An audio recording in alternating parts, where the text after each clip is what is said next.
할렐루야. 우리 존귀하신 하나님의 크신 은혜와 평강이 우리 모든 예배자들에게 함께 하시기를 간절히 축복합니다. 정말 오랜만에 성전 예배를 회복해서 또 설레고 또 기쁘고 감사한 마음입니다.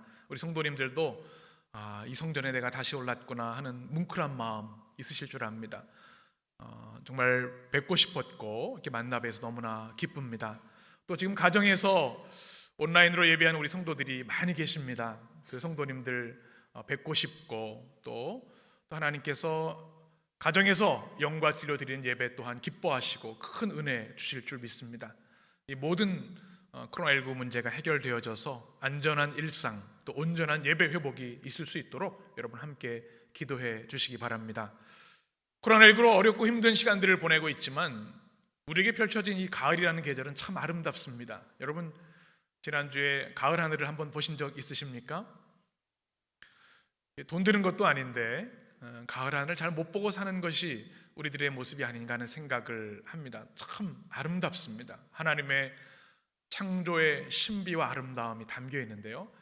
김남조 시인의 다시 가을이라는 시가 있습니다. 제가 여러분에게 한번 소개해 드립니다. 그간에 여러 번 가을이 다녀갔는데 또 가을이 수북하게 왔습니다. 이래도 되는지요? 빛 부시어 과분한 거 아닌지요? 고맙습니다. 고맙습니다. 나의 복입니다. 짧은 시인데요. 정제되고 깨끗한 그리고 순수한 마음으로 가을을 감사하는 모습이 울림이 됩니다. 진정 우리 인생과 우리 영혼을 행복하게 하는 것은 우리에게 주어진 아름답고 풍성한 주변 상황이 아니라 작은 것이지만 소박한 것이지만 그것이 감사하고 그것을 통해 기쁨을 발견할 때 우리 영혼은 풍족한 은혜로 충만하게 되는 줄 믿습니다. 이 어려운 시대를 살아가고 있죠. 재난의 시대, 고난의 시대. 그래서 더욱 중요한 것은 우리의 마음을 지키는 것이고 또 시인의 마음을 회복하는 것이라 생각이 됩니다. 시편 8편의 말씀을 기억하죠. 여호와 우리 주여 주의 이름이 온 땅에 어찌 그리 아름다운지요. 이 가을의 창조 세계를 통해서 하나님의 아름다우심을 볼 수 있는 믿음이 있다면 또 깨끗하고 순전하고 소박한 시인의 마음이 있다면 이 어려운 시대도 능히 이길 수 있는 줄 믿습니다. 지난 한 주간도 많이 힘드셨을 겁니다. 코로나19로 인해서 제약되고 또 여러 가지 불편하고 답답한 일들이 많으셨을 텐데 오늘 주님께서 수고하고 무거운 짐진 자들아 다 내게로 오라 내가 너희를 쉬게 하리라 우리를 초청해 주셨습니다. 우리 하나님 아버지께 모든 짐을 다 내어 맡기고 어린아이가 엄마 품에 기쁨과 행복을 누리는 것처럼 이 예배를 통해서 하나님의 품과 회복의 은혜를 누리게 되시길 간절히 축원합니다. 우리 인생에서 가장 중요한 것이 무엇인가? 특별히 이 재난의 시대에 우리가 이런 질문을 하게 됩니다. 우리에게 건강도 축복이고요. 또 우리에게 주어진 이 삶의 여러 가지 제목들도 참 큰 축복입니다. 또 우리에게 주시는 풍요로움도 축복입니다. 그런데 정말 큰 축복은 무엇인가? 우리는 믿음 안에서 깨닫게 되는 것, 그것은 우리 주변 상황이 아니라 바로 우리 안에 살아계신 성령께서 우리 안에 내주하고 계시다고 하는 것, 우리가 성령 충만한 하나님의 백성으로 살아간다고 하는 것, 이것이 우리 인생의 가장 큰 축복이고 행복인 줄 믿습니다. 여러분, 그래서 이 어려운 때에, 재난의 때, 고난의 때 우리가 간구하고 기도해야 할 것은 뭐냐면 하나님 다른 무엇 구하기 이전에 하나님의 영으로 충만한 주의 백성이 되기를 원합니다. 성령 충만하면요, 우리의 주어진 환경이 고통스럽고 어렵다 할지라도 믿음으로 이겨낼 수 있습니다. 성령을 통해 하나님이 새로운 길을 보여주시고 하나님의 위엄과 영광의 세계를 보여주시기 때문에 그렇습니다. 여러분, 사도행전 2장에 보면 스데반 집사님이 등장합니다. 그리스도 예수의 복음을 전하다가 공회에 잡혀오게 됩니다. 죽음의 위기, 절대절명의 위기 가운데 놓여 있는데요, 성경은 그의 모습을 이렇게 표현하고 있습니다. 우리 사도행전 6장 15절 말씀 같이 읽겠습니다. 공회 중에 앉은 사람들이 다 스데반을 주목하여 보니 그 얼굴이 천사의 얼굴과 같더라. 아멘. 무슨 얼굴과 같다고요? 천사의 얼굴. 이 위기 상황이에요. 억울하게 돌을 맞을 수 있는 죽음의 상황인데 그의 얼굴은 천사 얼굴과 같다. 성경은 기록하고 있습니다. 왜 그랬을까요? 이것이 바로 하나님의 영으로 충만한, 성령 충만한 사람의 모습이라는 겁니다. 가장 아름다운 사람, 가장 강한 사람은 어떤 사람인가? 바로 하나님의 성령이 우리 안에 거하시는 사람들인 줄 믿습니다. 세계적인 영성학자죠, 유진 피터스는 메시지 성경에서 이 본문을 이렇게 번역했습니다. 최고 의회에 앉아있던 사람이 스데반을 쳐다보았다. 자막을 한번 보여주시면, 그들은 그에게서 눈을 뗄 수가 없었다. 그의 얼굴이 천사의 얼굴과 같았다. 오늘 이 표현 중에 그들은 그에게 무엇을 뗄 수 없었어요? 눈을 뗄 수가 없었다. 여러분, 그런 고백 많이 들어보셨죠? 당신이 너무 아름다워서 눈을 뗄 수가 없습니다. 늘 듣는 말씀이시죠? 저만 듣는 건가요? 네, 우리가 우리 청년들이 프로포즈 할 때 당신이 너무 아름다워서 눈을 뗄 수가 없어요. 성경이 그렇게 번역을 하고 있어요. 그를 벌 주려고 하는 사람들이 스데반에게 눈을 뗄 수가 없는 거예요. 왜냐하면 그의 얼굴에 기쁨과 빛과 광채가 가득했기 때문에. 비록 위기 상황 가운데 있었지만 성령 충만한 사람의 모습이 어떠한가? 오늘 사도행전 6장은 우리에게 보여주고 있습니다. 힘들고 어려운 상황들이 많습니다. 낙심할 일들이 너무나 많습니다. 우리를 실족게 하는 것들이 끊임없이 우리를 공격하는데요, 우리 안에 성령이 계시다는 이 사실을, 이 진리를 우리가 잊지 않을 때 능히 이겨낼 수 있는 줄 믿습니다. 기독지성이라고 하는 제임스 패커라고 하는 학자 있습니다. 얼마 전에 소천하셨는데 그가 쓴 책 중에 The Spirit Within You라고 하는, 우리 안에 거하시는 성령님이라는 책이 있습니다. 이 책에서 그는 이렇게 얘기를 합니다. 하나님의 백성 안에 내주하시는 성령님이야말로 복음이 제시하는 가장 크고 으뜸되는 선물이시다.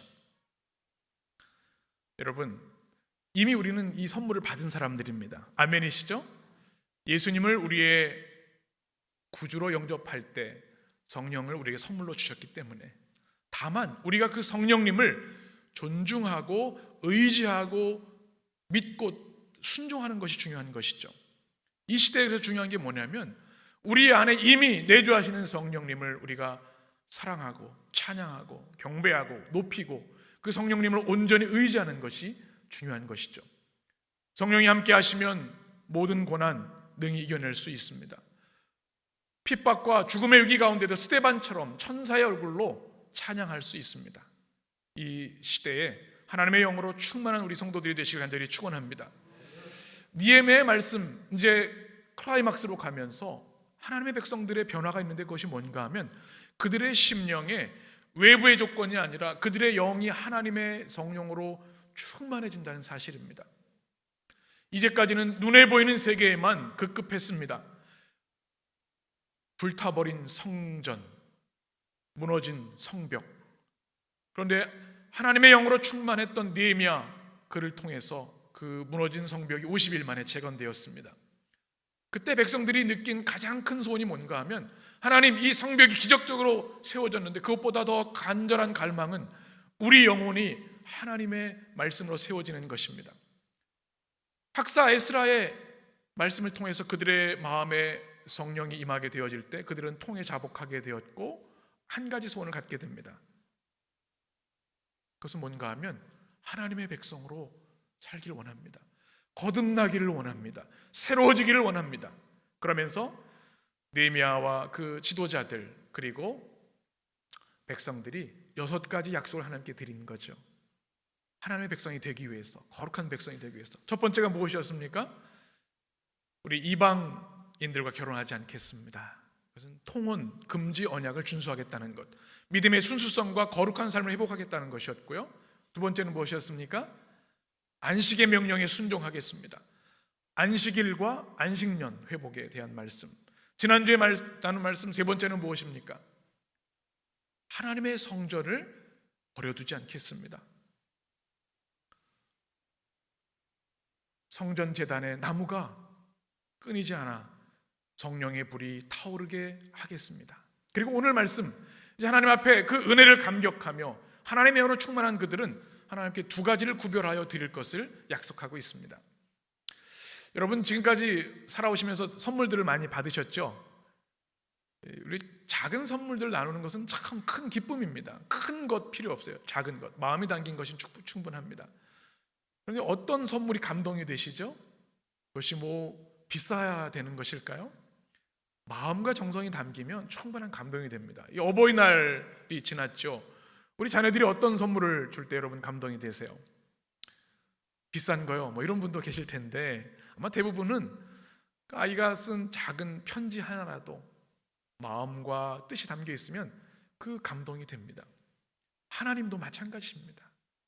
하나님은 우리에게 모든 것을 주셨는데 하나님은 부족한 것이 없으신데 또한 우리가 합당한 감사를 드리기를 원하시는 분이 하나님이십니다. 지금 이스라엘 백성들이 여러 가지 어려움 상황 가운데 있다가 하나님의 영으로 충만하게 되니까 하나님께 드리고 싶은 마음들이 생겨났습니다. 그동안은 하나님께 드리길 인색했고 온전한 예물을 드리지 못했는데요, 말씀으로 성령으로 충만한 그들은 하나님께 두 가지를 구별하여 드릴 것을 약속하고 있습니다. 첫 번째는 오늘 말씀 35절에 나와 있는데요, 토지 소산의 만물과 과목의 첫 열매, 이것을 구별해 드리겠다고 말씀하고 있습니다. 우리 35절 말씀 같이 읽겠습니다. 해마다 우리 토지 소산의 만물과 각종 과목의 첫 열매를 여호와의 전에 드리기로 하였고. 아멘. 여기서 만물이라는 것은 첫 번째 거라는 것이죠. 그러니까 땅에서 농사지은 작물들 중에 처음 것을 구별해 드리겠습니다.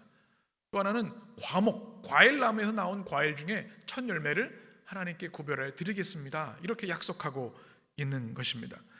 이렇게 토지 소산의 첫 열매를 드리라고 하는 말씀은 출애굽기에 나와 있는데요, 23장 19절의 말씀을 같이 읽겠습니다. 내 토지에서 처음 거둔 열매에 가장 좋은 것을 가져다가 너의 하나님 여호와의 전에 드릴지니라. 너는 염소 새끼를 그 어미의 젖으로 삼지 말지니라. 신명기 26장 2절에도 있습니다. 같이 읽습니다.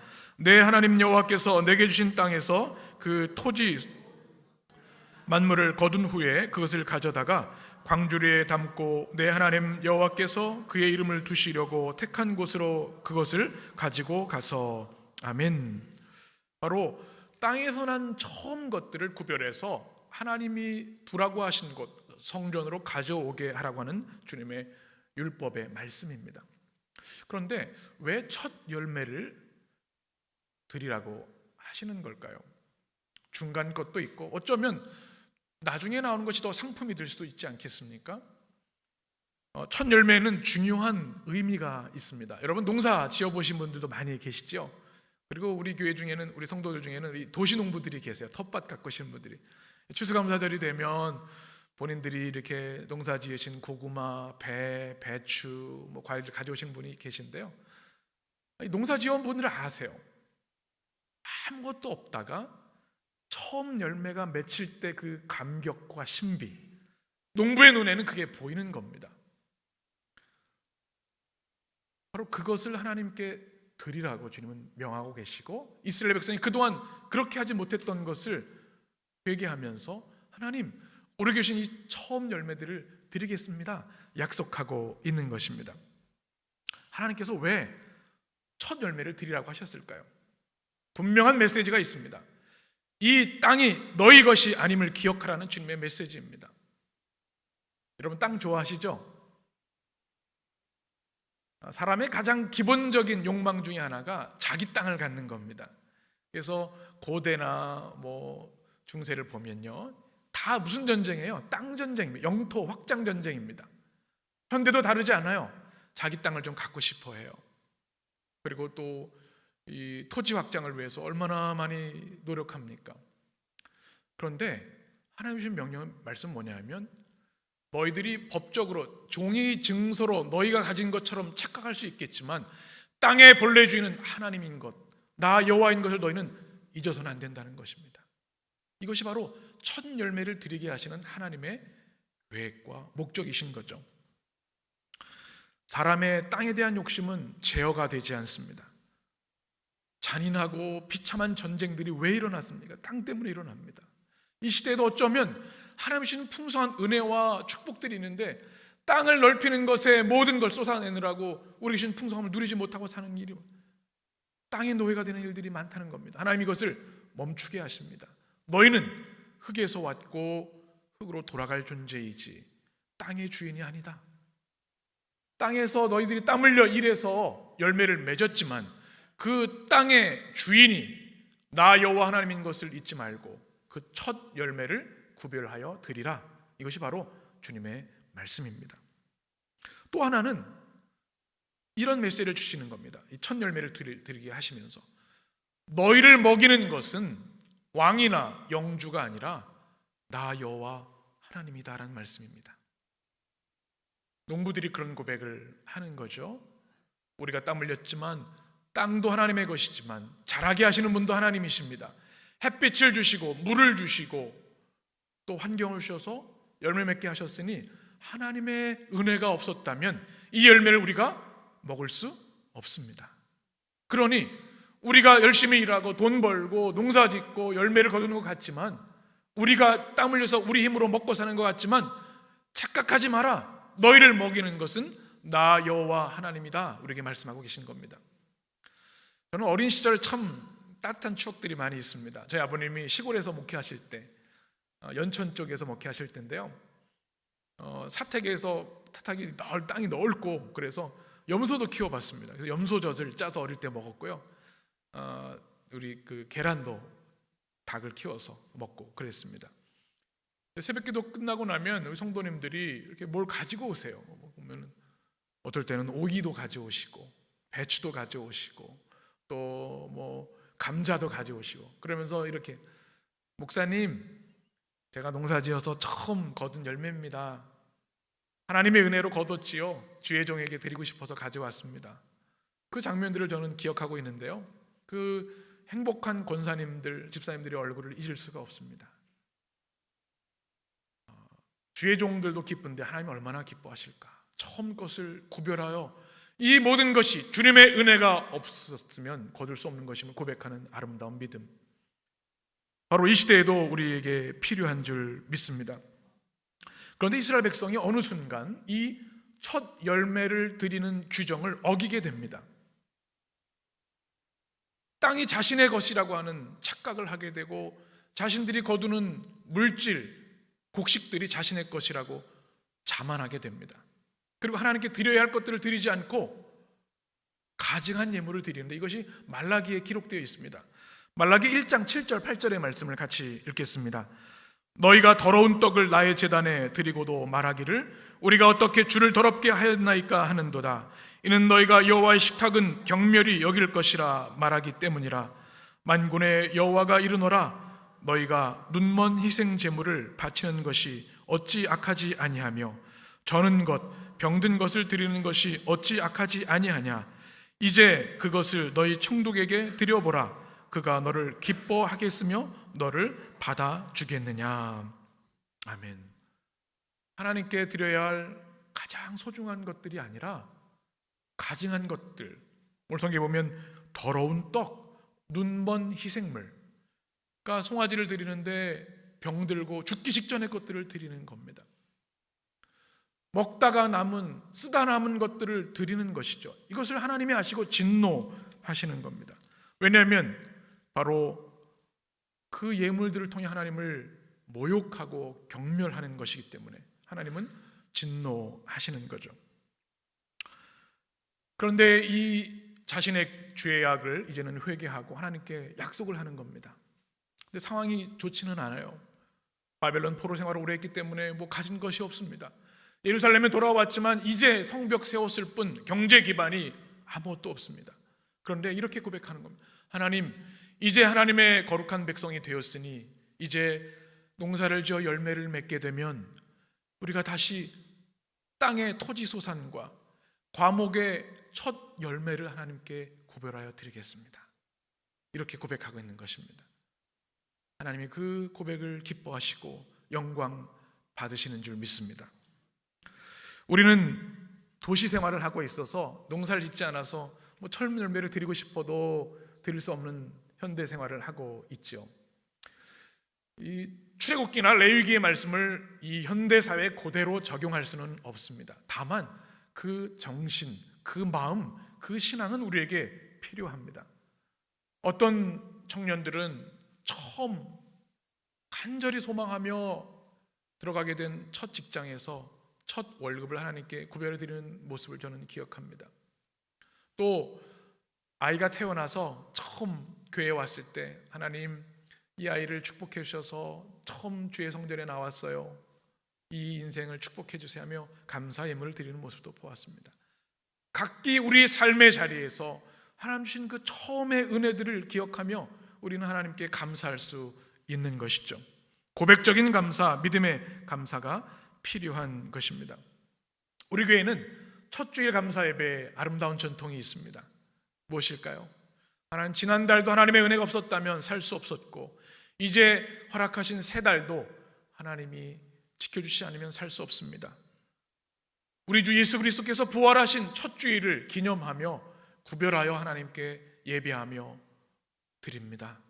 정성껏 주님께 예물을 드립니다. 이것이 바로 첫 열매를 드리는 이 시대의 우리의 고백인 것이죠. 하나님의 은혜가 없으면 우리가 이 땅에 살 수 없고 우리가 누리는 것들을 먹을 수 없음을 우리가 잊지 않고 하나님 앞에 감사를 드리는 우리의 모두가 되어야 될 줄 믿습니다. 오늘 이스라엘 백성들은 또 한 가지를 구별하는데요, 36절에 기록되어 있습니다. 맏아들 그리고 가죽에 처음 난 것을 주님께 구별해 드릴 것을 약속합니다. 36절을 같이 보겠습니다.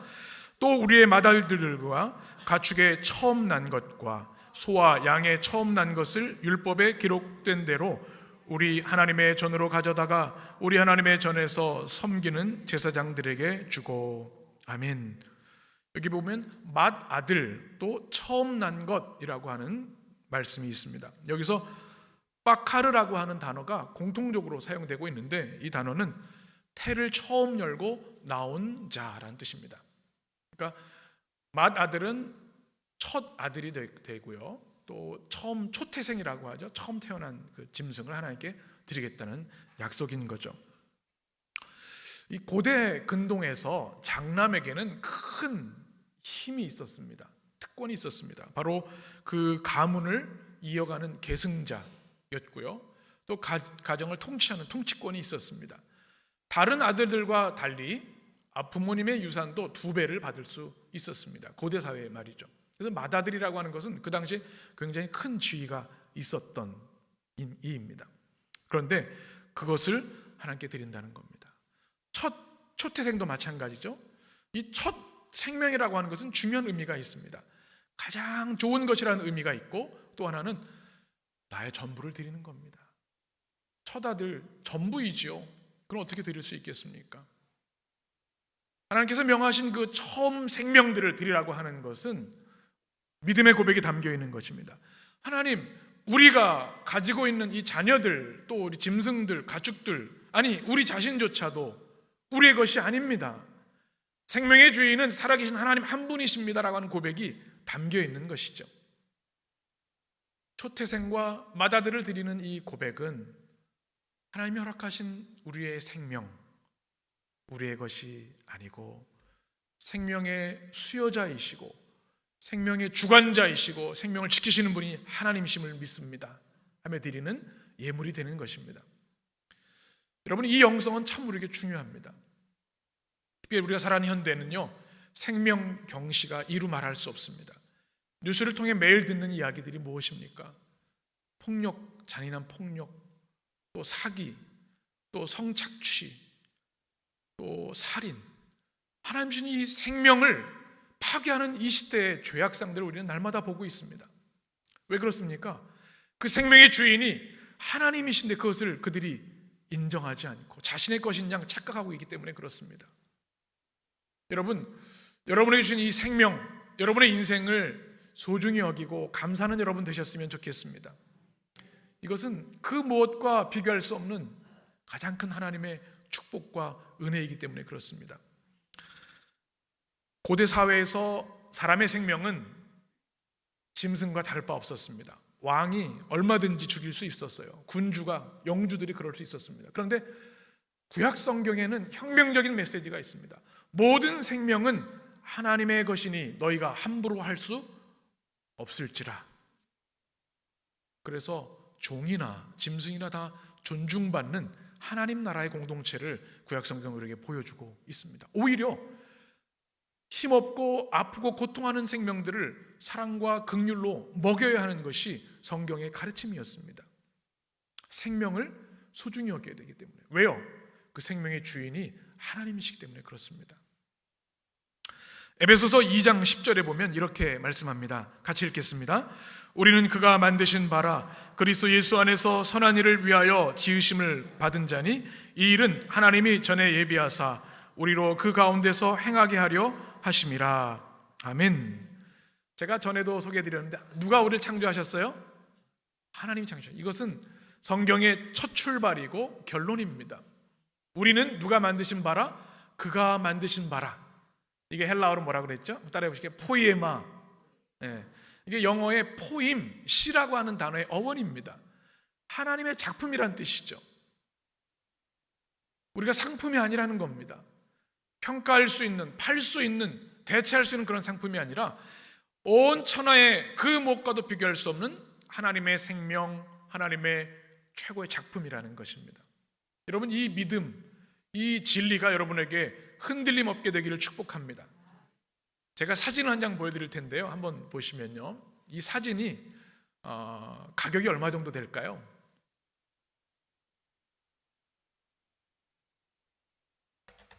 얼핏 보면 낙서한 것 같기도 하고, 장 미셸 바스키아라고 하는 미국의 미술가가 그린 작품인데요, 1982년에 그린 무제, 언타이틀드라는 작품입니다. 그런데 이것이 2017년 뉴욕 소더버 경매에서 한화로 1248억에 팔렸답니다.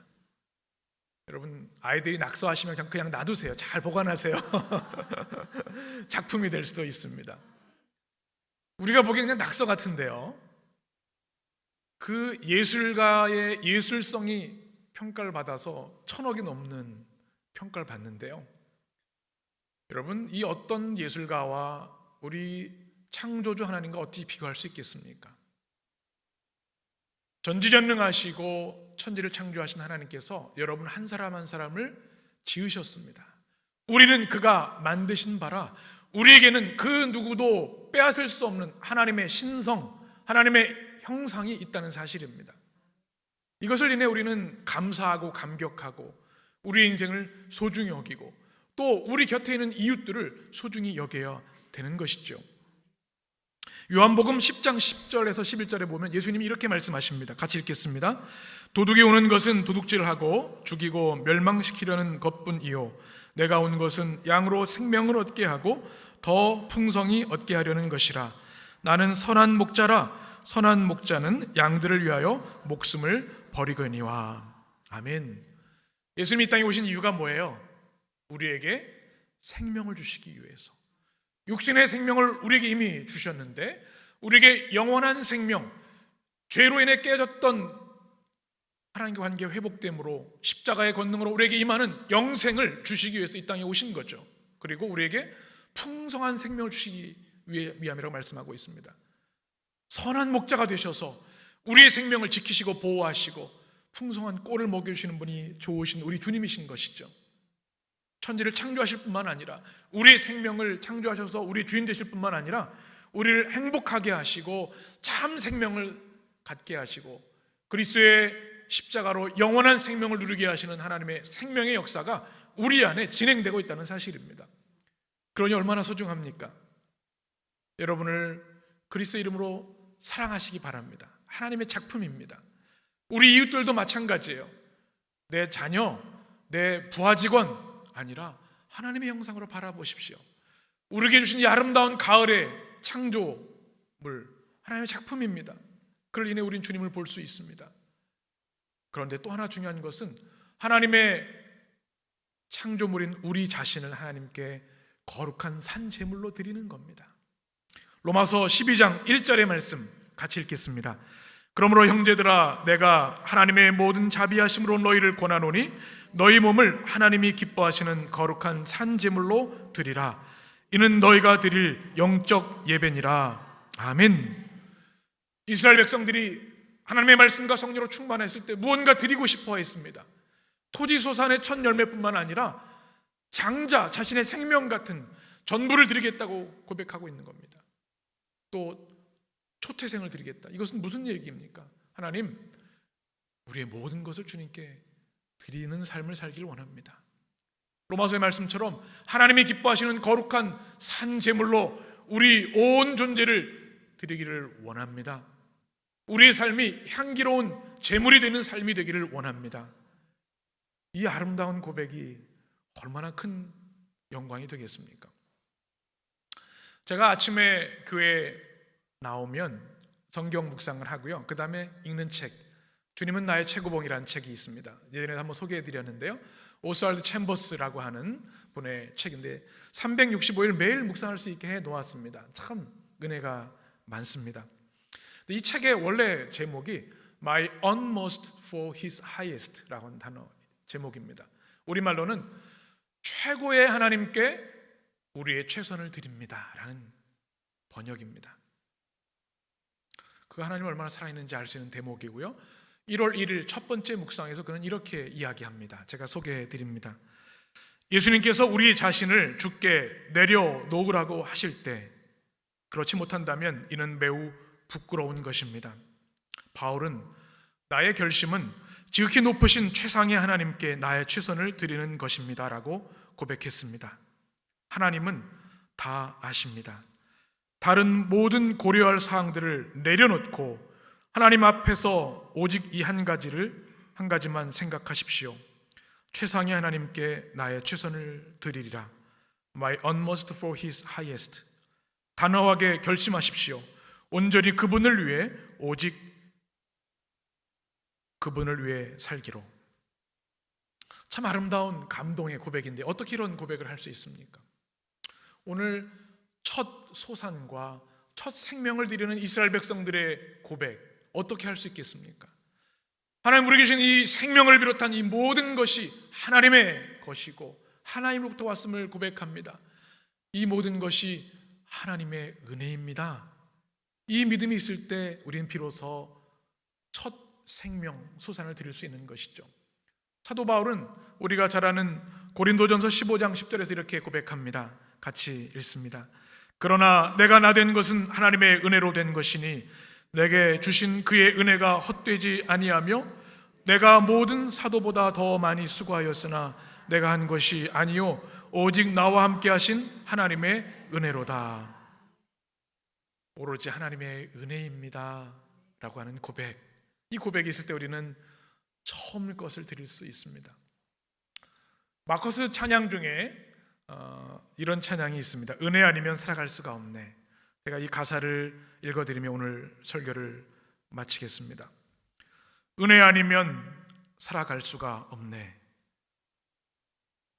복음마저도 다 주의 것이니 세상 평안과 위로 내게 없어도 예수, 오직 예수뿐이네. 크신 계획 다 볼 수도 없고 작은 고난에 지쳐도 주께 묶인 나의 모든 삶 버티고 견디게 하시네. 은혜 아니면 살아갈 수가 없네. 나의 모든 것 다 주께 맡기니 참된 평안과 위로 내게 주신 주 예수, 오직 예수뿐이네. 아멘. 기도하겠습니다.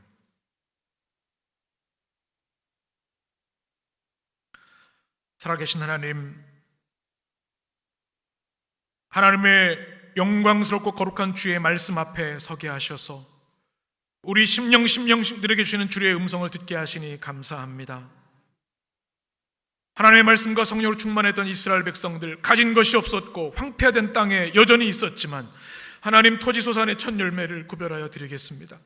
몸의 소산과 첫 초태생을 드리겠습니다. 고백했던 이스라엘 백성의 이 아름다운 신앙 우리에게도 회복시켜 주시옵소서.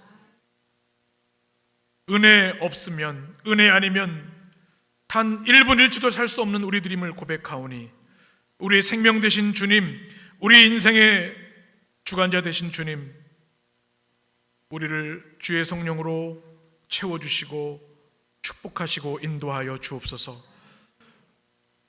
우리가 100여 년 이 땅에 살다 영원한 천국으로 갈 때까지 우리의 생명과 우리 소유의 소유권을 주장하는 것이 아니라 다 하나님의 것이오니 하나님 주의 백성들을 거룩하게 하시고 축복하게 하시고 하나님께 우리의 삶을 통해 우리 온 존재를 통해 우리의 삶을 향기로운 예물로 드리는 복된 삶이 되게 하여 주옵소서. 최고의 하나님께 우리의 최선을 드리는 믿음의 성도들 되게 하여 주옵소서. 예수님의 이름으로 기도합니다. 아멘.